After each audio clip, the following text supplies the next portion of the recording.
Study IQ bank and SSC, शुरुआत से सफलता तक। सबसे पहली स्कीम जो मैं आपको पढ़ाऊंगा वो है गोबर्धन स्कीम। गोबर्धन स्कीम की बात अभी निर्मला सीतारमन ने जो बजट प्रस्तुत किया था, अभी जो लेटेस्ट बजट आया था 1 फरवरी 2023 को, तो उसमें निर्मला सीतारमन ने ये अनाउंस किया कि 500 नए वेस्ट टू वेल्थ प्लांट बनेंगे, जिससे हम सर्कुलर इकोनॉमी को प्रमोट कर सकें। इसमें टोटल जो इन्वेस्टमेंट होगा वो होगा 10,000 करोड़। यानी गोबर्धन स्कीम का एक नया टारगेट रखा है, और वो टारगेट क्या है कि हमें 500 वेस्ट टू वेल्थ प्लांट बनाने हैं और सर्कुलर इकोनॉमी को प्रमोट करना है। इससे पहले मैं आगे बढ़ूं, आपके लिए एक MCQ है। गोबर्धन स्कीम जो है, इसे भारत का कौन सा मंत्रालय चलाता है, ये कौन से मिनिस्ट्री के अंडर आती है?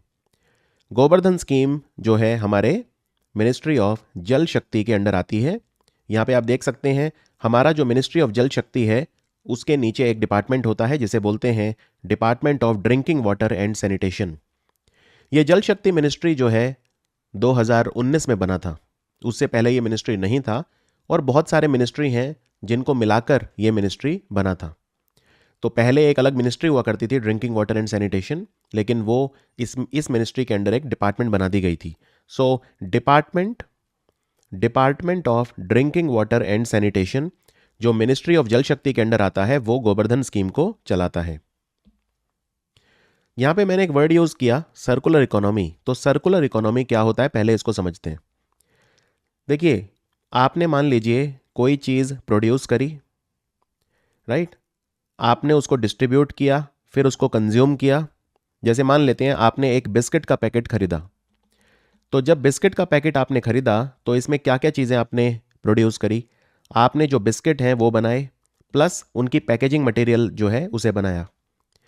बिस्किट तो आपने कंज्यूम कर लिए, अब जो ये पैकेजिंग मटेरियल था, जो प्लास्टिक का रैपर था, क्या इसके साथ आप कुछ कर सकते हैं? तो भारत का 80 से 90% जो कचरा होता है वो लैंडफिल में जाता है, और लैंडफिल में जाना जो है वो वेस्ट रिसाइकलिंग नहीं है, सिर्फ वेस्ट का रिलोकेशन है। कि मान लीजिए कहीं पे अगर मकान बन रहा है, तो आपने मकान बनाने से पहले वहाँ पे गड्ढा खोदा, उसकी जो नींव होती है मकान की, वहाँ पे आपने कचरा भरा, उसके ऊपर मिट्टी वगैरह डाली, उसको कंप्रेस किया और उसके ऊपर घर बना दिया। तो ये एक तरह का वेस्ट रिलोकेशन है, लैंडफिल। और लैंडफिल में जब हम कचरे को डालते हैं तो उसके बहुत सारे डिसएडवांटेजेस भी होते हैं। जैसे मिट्टी जो है वो पल्यूट होती है, कई बार मिट्टी में जो मटेरियल होते हैं या हैवी मेटल वगैरह वो लीच हो जाते हैं, हमारे ग्राउंड वाटर में कई बार वो चले जाते हैं। हमारा जो अंडर ग्राउंड जो हमारे एनिमल्स होते हैं या जो माइक्रो ऑर्गेनिजम्स, बैक्टीरिया, वो सब प्रभावित होते हैं, तो उनके काफ़ी सारे डिसएडवांटेज होते हैं।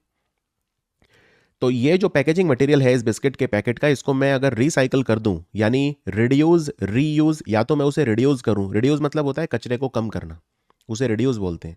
फिर होता है रीयूज, रीयूज मतलब उसे दोबारा यूज कर लेना, और फिर होता है रिसाइकल। तो ये 3 R होते हैं जो हमारे सर्कुलर इकोनॉमी के फीचर होते हैं, रिड्यूस, रीयूज और रिसाइकल।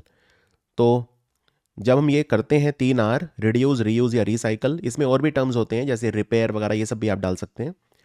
तो रिसाइकलिंग सेक्टर होता है, तो हम उसको दोबारा फिर वो यूज़ कर सकते हैं। तो ये एक तरह की सर्कुलर फिर इकोनॉमी बन जाती है। देखिए, एक तो ये है कि मान लीजिए आपने कुछ प्रोड्यूस किया, फिर उसको कंज्यूम किया और फिर उसको थ्रो कर दिया और वो लैंडफिल में चला गया। लेकिन ये तो लीनियर है, राइट। अगर आपने जब ये कंज्यूम किया, उसके बाद जब उसे थ्रो किया, तो वो अगर रिसाइकल होकर आप दोबारा यूज़ कर सकें, तो एक सर्कुलर एक फ्लो बन गया। तो इसको हम सर्कुलर इकोनॉमी बोलते हैं।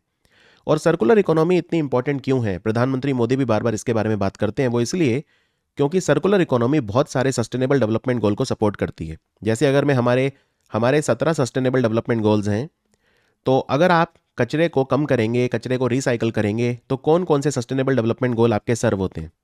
जैसे फॉर एग्जाम्पल, हमें सस्टेनेबल सिटीज़ बनाने हैं। वेस्ट मैनेजमेंट की वजह से, वेस्ट मैनेजमेंट प्रॉपर ना होने की वजह से हमारे सिटी सस्टेनेबल नहीं हो पा रहे हैं, राइट। इसी तरह से जो क्लाइमेट एक्शन है, जैसे for example life on land, life below water, तो बहुत सारे, जैसे लाइफ ऑन लैंड, अब जमीन पे कचरा रहेगा तो जो जमीन पे लाइफ है वो प्रभावित होगी। आप पानी में कचरे को फेंकेंगे तो जो लाइफ बिलो वाटर है वो प्रभावित होगी, राइट। तो बहुत सारे सस्टेनेबल डेवलपमेंट गोल को सपोर्ट करती है सर्कुलर इकोनॉमी। अब गोबर्धन स्कीम में हम करना क्या चाहते हैं? देखिए, गोबर्धन स्कीम में हम बहुत सारी चीज़ें करना चाहते हैं। भारत में ये आइडिया आया कहाँ से वो मैं आपको बता देता हूँ। तो भारत में रफली 300 मिलियन पशु हैं टोटल। 300 मिलियन भारत की कैटल पॉपुलेशन है। और ऑब्वियसली अब इनसे जो गोबर इतना ज़्यादा हो जाता है, भारत में स्ट्रे एनिमल्स भी बहुत ज़्यादा हैं। तो क्या हम उस गोबर का इस्तेमाल कर सकते हैं? तो उसी गोबर को हम धन में कैसे कन्वर्ट कर सकते हैं? तो यहाँ पे हम जो बायोगैस प्लांट है वो लगा सकते हैं, राइट। और बायोगैस प्लांट हम लगाते हैं इस स्कीम के अंदर। बायोगैस प्लांट भी मल्टीपल तरह के लगाते हैं, उस पर मैं आता हूँ अभी। तो सबसे पहले तो हम इसमें जो ऑर्गेनिक वेस्ट है, जैसे जो कावडंग होता है, उनसे हम बायोगैस या बायो फर्टिलाइज़र वगैरह बना सकते हैं जो रूरल एरिया में यूज़ होती हैं। फिर बायोगैस प्लांट और बायो फर्टिलाइज़र प्लांट लगाने के लिए जो हम प्लांट लगाएंगे वहाँ पे लोकल लोगों को एम्प्लॉयमेंट मिल सकता है, इनकम जनरेशन अपॉर्चुनिटीज़ मिल सकती है। और जो लोग इन प्लांट को लगाएंगे वो ऑन्टरप्रेन्योरियल अपॉर्चुनिटीज़ उन्हें मिल सकती हैं। विलेजेस हमारे गंदे नहीं होंगे, तो कैटल वेस्ट मैनेजमेंट वगैरह इसमें हो जाएगा। लोकल कम्युनिटीज़ को हम सपोर्ट करेंगे और एनवायरनमेंट को भी हम सपोर्ट करेंगे। तो बहुत सारे फ़ायदे हैं इसके। आगे बढ़ने से पहले एक क्वेश्चन आपसे पूछता हूँ। जो गोबर्धन स्कीम है ये नेशनल हाइड्रोजन मिशन का पार्ट है। यहाँ पे मैंने 2 स्टेटमेंट दी हैं, आपको बताना है कौन सा स्टेटमेंट ठीक है और कौन सा ठीक नहीं है। और दूसरा, त्रिपुरा भारत का पहला स्टेट है जिसने अपने सभी डिस्ट्रिक्ट्स में गोबर्धन प्रोजेक्ट्स को लगाया है, यानी कि बायोगैस प्लांट लगाए हैं अपने सभी डिस्ट्रिक्ट में अंडर गोबर्धन स्कीम। तो इनमें कौन सा स्टेटमेंट ठीक है, आइए देखते हैं। देखिए, गोबर्धन स्कीम जो है वो नेशनल हाइड्रोजन मिशन का पार्ट नहीं है। नेशनल हाइड्रोजन मिशन में हमें ग्रीन हाइड्रोजन बनाना है, उसका इस स्कीम से कोई लेना देना नहीं है। और त्रिपुरा भारत का पहला राज्य है जिसने गोबर्धन प्रोजेक्ट को लगाया सभी 8 डिस्ट्रिक्ट में। त्रिपुरा में 8 जिले हैं, तो ये ठीक है। तो इसमें सिर्फ सेकंड स्टेटमेंट ठीक है, तो आंसर हो गया ऑप्शन डी। तो गोबर्धन स्कीम पे लौटते हैं। गोबर्धन स्कीम में इस बार निर्मला सीतारमन ने क्या कहा बजट में कि हमें 500, हमारा टारगेट है 500 वेस्ट टू वेल्थ प्लांट लगाने हैं। वेस्ट टू वेल्थ, तो जैसे मान लीजिए अगर आप बायोगैस प्लांट लगाते हैं तो वो भी एक तरह का वेस्ट टू वेल्थ है। आपने उसमें वेस्ट डाला और उससे आपने वेल्थ यानी कि बायोगैस बना ली, जो कमर्शियली काफ़ी यूजफुल है। तो इससे हम सर्कुलर इकोनॉमी को प्रमोट करेंगे। और दूसरी बात, हम कितना इन्वेस्टमेंट करेंगे गोबर्धन स्कीम में, तो उन्होंने कहा 10,000 करोड़। ये फिगर आपको याद रखने हैं और ये भी याद रखना है कि कितने हम वेस्ट टू वेल्थ प्लांट लगाएंगे। अब जो ये हम 500 प्लांट लगाएंगे वेस्ट टू वेल्थ, इनमें बायोगैस प्लांट कितने होंगे? तो इनमें से 200 होंगे कंप्रेस्ड बायोगैस प्लांट, ठीक है। और जो बाकी 300 हैं, तो 500 में से 200 होंगे कंप्रेस्ड बायोगैस प्लांट और जो बचे हुए 300 हैं वो होंगे कम्युनिटी या क्लस्टर बेस्ड प्लांट्स। कम्युनिटी या क्लस्टर बेस्ड प्लांट, ठीक है। और जो ये हम 200 जो कंप्रेस्ड बायोगैस प्लांट लगाएंगे, इनमें 75 सिटीज़ में होने चाहिए। मिनिमम 75 जो है वो सिटीज़ में होंगे। तो ये तीनों चीज़ याद रखिए आप। सबसे पहला कि टोटल कितने वेस्ट टू वेल्थ प्लांट लगेंगे, तो आंसर है 500। इनमें से कंप्रेस्ड बायोगैस प्लांट कितने होंगे, तो आंसर है 200। और इन 200 में से शहरों में कितने लगेंगे, तो आंसर है 75। और कम्युनिटी या क्लस्टर बेस्ड प्लांट क्या होंगे, तो आंसर कितने लगेंगे, तो आंसर है 300। अब कंप्रेस्ड बायोगैस प्लांट में और कम्युनिटी या क्लस्टर बेस्ड प्लांट में क्या डिफरेंस है? देखो, कंप्रेस्ड बायोगैस प्लांट तो अपने आप में एक स्टैंड अलोन प्लांट हो गया, जहां पे आप बायोगैस को कंप्रेस्ड बायोगैस में कन्वर्ट कर रहे हो। समझ में आया? इसका क्या मतलब होता है? आपने अक्सर पढ़ा होगा कि हम गांव में हमने एक प्लांट लगा दिया और सारा जो गांव का, जो हमारे गांव में जो कचरा होता है, जैसे ऑर्गेनिक कचरा, मतलब सब्जी छीलने वाला कचरा या गाय का गोबर या इस तरह का जो ऑर्गेनिक कचरा है, वो हम उसमें डाल देते हैं और वहाँ पे बायोगैस बनती है उसमें। लेकिन जो बायोगैस होती है ना, ये इसकी क्वालिटी रिलेटिवली कम होती है, तो हम क्या करते हैं, इसको कंप्रेस्ड बायोगैस में कन्वर्ट करते हैं। तो जो बायोगैस होती है उसमें क्या क्या होता है? बायोगैस में मीथेन होता है, लेकिन मीथेन इसमें 50 से 75% होता है। इसी तरह से इसमें कार्बन डाइऑक्साइड होता है 25 से 50% और नाइट्रोजन होता है 2 to 8%। ये 3 मेन कंपोनेंट होते हैं रॉ बायोगैस के। तो इसको यूजेबल बनाने के लिए और अच्छा बनाने के लिए हमें उसे कंप्रेस्ड बायोगैस में कन्वर्ट करना होता है, जिसको हम बायो सीएनजी भी बोल देते हैं। बायो सीएनजी क्यों? देखो, वैसे तो सीएनजी जो होती है ये पेट्रोल से बनती है, राइट। तो इसलिए हम इसे प्रेफर नहीं करते, क्योंकि ये तो एक नॉन रिन्यूएबल सोर्स है। क्रूड ऑयल जो होता है उससे पेट्रोल बनता है। पेट्रोल जो होता है, क्रूड ऑयल, जब उससे डीजल, जब हम उसको फ्रैक्शनल डिस्टिलेशन करते हैं तो बहुत सारी चीज़ें बनती हैं जिनमें एक सीएनजी गैस होती है। तो लेकिन जो कंप्रेस्ड बायोगैस होती है, कंप्रेस्ड बायोगैस एक बिल्कुल सीएनजी की तरह ही आप ऑटोमोबाइल में यूज़ कर सकते हैं। ठीक है, तो कंप्रेस्ड बायोगैस जो होता है, हम बायोगैस को कंप्रेस करते हैं। तो बायोगैस को कंप्रेस करने का फ़ायदा क्या होता है? अब नाम से पता चल रहा है, आपने बायोगैस बना ली। ठीक है, मैंने आपको बताया था एक बायोगैस प्लांट है, इस बायोगैस प्लांट में आपने बायोगैस बना ली। अब आप उसे कंप्रेस करेंगे। कंप्रेस कितने प्रेशर पे करते हैं आप? 200 से 250 बार। 200 से 250 बार का प्रेशर लगाते हैं तो वो बन जाती है कंप्रेस्ड बायोगैस।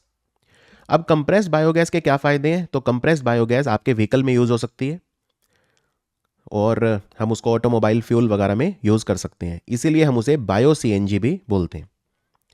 और इसमें जब हम नॉर्मल बायोगैस को कंप्रेस्ड बायोगैस बनाते हैं या बायो सीएनजी में कन्वर्ट करते हैं, तो उसमें आप देखिए, एक नॉर्मल बायोगैस में मीथेन थी 50 to 75%, लेकिन जो कंप्रेस्ड बायोगैस होती है या बायो सीएनजी होती है, उसमें जो मीथेन है वो 92 to 98% है। तो उसकी क्वालिटी बढ़ जाती है, it is a better fuel. उसकी कैलोरीफिक वैल्यू भी बढ़ जाती है। जो कैलोरीफिक वैल्यू मतलब पर ग्राम ऑफ फ्यूल कितनी एनर्जी मिल रही है, तो वो है कैलोरीफिक वैल्यू। यानी बायोगैस को सुपीरियर बना देते हैं हम कंप्रेस्ड बायोगैस या बायो सीएनजी में कन्वर्ट करके। अभी भारत सरकार ने एक चीज़ और कही है, वो ये कि जितने भी हमारी ऑयल मार्केटिंग कंपनीज हैं, इंडियन ऑयल कॉरपोरेशन है या भारत पेट्रोलियम, ओएनजीसी, ये इस तरह की जो कंपनियां हैं, हमारी तेल और गैस की कंपनियां हैं, उनको ये मैंडेटरी कर दिया है कि 5% कंप्रेस्ड बायोगैस जो है वो उसको सेल करेंगे। मतलब जो भी टोटल एनर्जी मिक्स होगा उसमें 5% कंप्रेस्ड बायोगैस होनी चाहिए। तो इससे भी कंप्रेस्ड बायोगैस को बल मिलेगा। अगर आप मान लीजिए कोई कंप्रेस्ड बायोगैस प्लांट लगाते हैं, तो उसे तुरंत आप इंडियन ऑयल कॉरपोरेशन या इन सबको बेच सकते हैं। आपको यह परवाह नहीं करनी होगी कि आपने कंप्रेस्ड बायोगैस का प्लांट लगा दिया, लेकिन उस बायोगैस को जब बनाएंगे तो फिर खरीदेगा कौन? तो ये कंपनी आपसे खरीद लेंगी, क्योंकि 5% कंप्रेस्ड बायोगैस का मैंडेट इन्हें दे दिया गया है सरकार के द्वारा।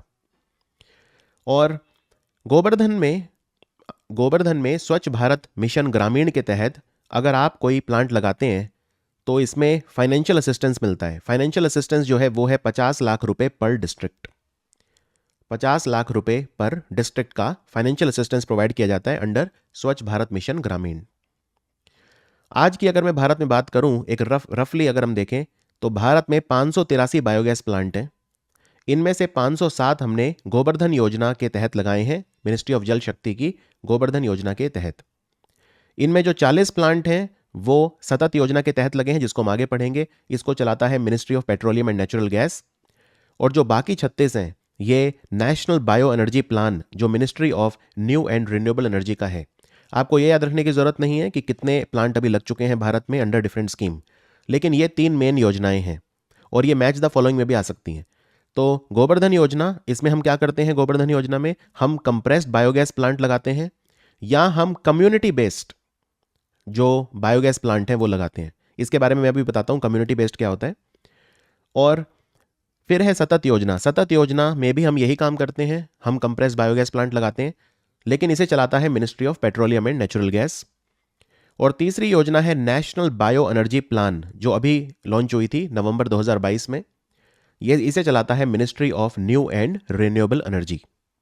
ये थोड़ी अलग है, इसके बारे में भी हम आगे बात करेंगे। पहले आपको यह बता देता हूं, कंप्रेस्ड बायोगैस प्लांट तो आप समझ गए। ये कम्युनिटी बेस्ड बायोगैस प्लांट क्या होता है?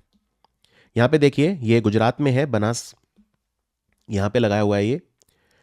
तो इसमें हम क्या करते हैं, एक पूरी कम्युनिटी यानी बहुत सारे हाउस होल्ड होते हैं, उनसे हम वेस्ट को बाय करते हैं। जैसे मान लीजिए जो किसान है वहाँ पे लोकल एरिया में, हम उनको कहेंगे कि आप कावडंग जो है हमें आके बेच दीजिए, तो 1 रुपी केजी या 2 रुपी केजी, इस तरह से हम उनसे जो वेस्ट है वो उसको बाय कर सकते हैं। और यहाँ पे फिर हम उससे बायोगैस बना सकते हैं, फिर उसको कंप्रेस कर सकते हैं, प्योरीफाई करके हम उसे कंप्रेस्ड बायोगैस या बायो सीएनजी बना सकते हैं। तो ये होते हैं कम्युनिटी बेस्ड जो बायोगैस प्लांट होते हैं। ठीक है, तो हमें जो योजना है हमारी, कौन सी योजना? गोवर्धन योजना। हमें उसमें 200 लगाने हैं कंप्रेस्ड बायोगैस प्लांट और 300 हमें लगाने हैं कम्युनिटी बेस्ड जो प्लांट हैं वो। तो आई होप ये अब योजना आपको एकदम क्लियर हो गई होगी। अब हम बात करते हैं हमारी दूसरी योजना। तो यहीं पे खत्म हो जाती है गोवर्धन योजना। और अब हम बात करते हैं हमारी दूसरी योजना जो चलाता है ministry of new and renewable energy. ये है national bio energy programme. National bio energy programme ये नवंबर 2022 में लॉन्च किया गया था। और ये कब से कब तक लागू रहेगा? तो ये लागू रहेगा 1 अप्रैल 2022 रेट्रोस्पेक्टिवली। ठीक है, कई बार हम किसी स्कीम को डेट से पीछे हम उसकी लॉन्च डेट वो रखते हैं। तो 1 अप्रैल 2022 से लेकर लागू किया जाएगा ये 31 मार्च 2026 तक। 1 अप्रैल 2022 से 31 मार्च 2026। ये प्रोग्राम हम 2 फेजेज में चलाएंगे। अभी फेज 1 चल रहा है और इसमें जो टोटल खर्चा सरकार करेगी वो है 858 करोड़ रुपए, 858 करोड़।